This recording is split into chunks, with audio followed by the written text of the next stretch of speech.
AP రాజకీయాలు రోజురోజుకి మరింత ఆసక్తికరంగా మారుతున్నాయి. అధికారంలో ఉన్న కూటమి తన పట్టును మరింత బిగించేందుకు ప్రయత్నాలు చేస్తుంటే ప్రతిపక్ష వైఎస్ఆర్ కాంగ్రెస్ పార్టీ మళ్లీ పుంజుకునే ప్రయత్నాల్లో ఉంది. అయితే ఈసారి ఎంత మాత్రం వైసీపీకి అవకాశం ఇవ్వకూడదనే దృఢమైన నిర్ణయంతో కూటమి వ్యూహాత్మకంగా అడుగులు వేస్తున్నట్లు రాజకీయ వర్గాల్లో చర్చ జరుగుతోంది. టీడీపీతో పోలిస్తే జనసేన నేతలు వైసీపీపై పెద్దగా దాడి చేయటం లేదన్న అభిప్రాయం పవన్ కళ్యాణ్లో ఉన్నట్లు తెలుస్తోంది. ఈ నేపథ్యంలోనే ఇక ఆలస్యం చేయకుండా తక్షణమే కౌంటర్ అటాక్ మొదలుపెట్టాల్సిందేనని ఆయన స్పష్టమైన సంకేతాలు ఇస్తున్నారని సమాచారం. వైసీపీ విమర్శలను అదే స్థాయిలో తిప్పికొట్టాలని పార్టీ శ్రేణులకు పిలుపునిస్తున్నారు. ఇదే సమయంలో ముఖ్యమంత్రి చంద్రబాబు నాయుడు కూడా మరోవైపు పక్కా రాజకీయ వ్యూహంతో అడుగులు వేస్తున్నారని సమాచారం. వైసీపీ వేసే రాజకీయ ఉచ్చులో పడవద్దని ఇప్పటికే పార్టీ నేతలను హెచ్చరించిన చంద్రబాబు ప్రత్యర్థి పార్టీని రాజకీయంగా దెబ్బతీయాలనే లక్ష్యంతో గట్టి నిర్ణయాలు తీసుకున్నట్లు తెలుస్తోంది. ఇక మరోవైపు రాష్ట్రంలో ఇటీవల చోటు చేసుకున్న 2 కీలక ఘటనల నేపథ్యంలో వైసీపీ మళ్లీ యాక్టివ్ కావాలని భావిస్తోంది. పార్టీ అధినేత జగన్మోహన్ రెడ్డి ప్రజల్లోకి బలంగా వెళ్లేందుకు ప్రయత్నాలు మొదలుపెట్టినట్లు సమాచారం.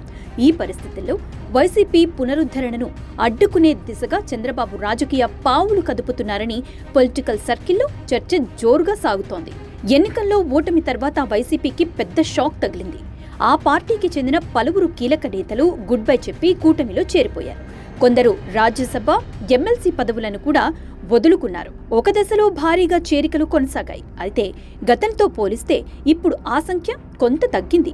గతంలో దూకుడుగా వ్యవహరించిన వైసీపీ నేతలను తీసుకునేందుకు కూటమి లోపలే అభ్యంతరాలు వ్యక్తమయ్యాయి. అయితే తాజా సమాచారం ప్రకారం మరోసారి చేరికలను పెంచాలని కూటమి నిర్ణయానికి వచ్చినట్లు తెలుస్తోంది. ఈ క్రమంలో వైసీపీకి చెందిన 2 ఎంపీలు టీడీపీలో చేరేందుకు ప్రయత్నాలు చేస్తున్నారన్న ప్రచారం ఊపందుకుంది. అయితే వీరు లోక్సభ ఎంపీలు కాదు, రాజ్యసభ సభ్యులు అని సమాచారం. ఈ ఏడాది జూన్లో పిల్లి సుభాష్ చంద్రబోస్, ఆళ్ల అయోధ్య రామిరెడ్డి రాజ్యసభ పదవీ కాలం ముగియనుంది. ఈ ఇద్దరు ప్రస్తుతం టీడీపీ టచ్లో ఉన్నట్లు రాజకీయ వర్గాల్లో ప్రచారం జరుగుతోంది. ఇప్పటికే సీఎం చంద్రబాబును కలుస్తానని పిల్లి సుభాష్ చంద్రబోస్ ప్రకటించడం ప్రాధాన్యత సంతరించుకుంది. వైసీపీ పాలనలో తన నియోజకవర్గంలో గృహ నిర్మాణంలో భారీ అవినీతి జరిగిందని ఆయన ఆరోపిస్తున్నారు. ఆ అంశంపై ఫిర్యాదు చేసేందుకే సీఎంను కలుస్తానని చెప్తున్నప్పటికీ ఇది రాజకీయంగా దగ్గరవడానికేనన్న చర్చ నడుస్తోంది. కుమారుడి రాజకీయ భవిష్యత్తు కోసమే ఆయన టీడీపీలో చేరే అవకాశం ఉందని టాక్ వినిపిస్తోంది. ఇక మరోవైపు ఆళ్ల అయోధ్య రామిరెడ్డి కూడా టీడీపీ వైపు అడుగులు వేస్తున్నారన్న సమాచారం ఉంది. ఆయన పారిశ్రామికవేత్త కావడంతో పాటు రాజకీయంగా కూడా ప్రభావవంతమైన నేత.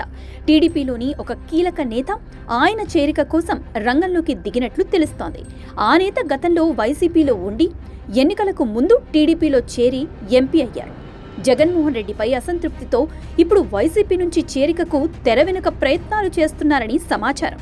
ఆళ్ల కుటుంబానికి వైసీపీలో సుదీర్ఘ రాజకీయ నేపథ్యం ఉంది.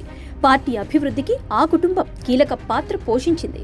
అయోధ్య రామిరెడ్డి సోదరుడు ఆళ్ల రామకృష్ణారెడ్డి 2 సార్లు వైసీపీ తరపున ఎమ్మెల్యేగా గెలిచారు. మంగళగిరి నుంచి ప్రాతినిధ్యం వహించి 2019 ఎన్నికల్లో నారా లోకేష్ని ఓడించి జైంట్ కిల్లర్గా గుర్తింపు పొందారు. పార్టీ కోసం న్యాయస్థానాల చుట్టూ తిరిగిన నేతకు మంత్రి పదవి దక్కకపోవటం, 2024 ఎన్నికల్లో మంగళగిరి నుంచి తప్పించటమే ఆళ్ల కుటుంబంలో అసంతృప్తికి కారణమైందని అభిప్రాయం ఉంది. ఈ పరిణామాల నేపథ్యంలో పిల్లి సుభాష్ చంద్రబోస్తో పాటు ఆళ్ల అయోధ్య రామిరెడ్డి టీడీపీలో చేరేందుకు మంతనాలు సాగుతున్నాయన్న ప్రచారం రాజకీయ వర్గాల్లో హాట్ టాపిక్గా మారింది. అయితే ఇందులో ఎంత వాస్తవం ఉందో రాబోయే రోజుల్లో తేలాల్సి ఉంది.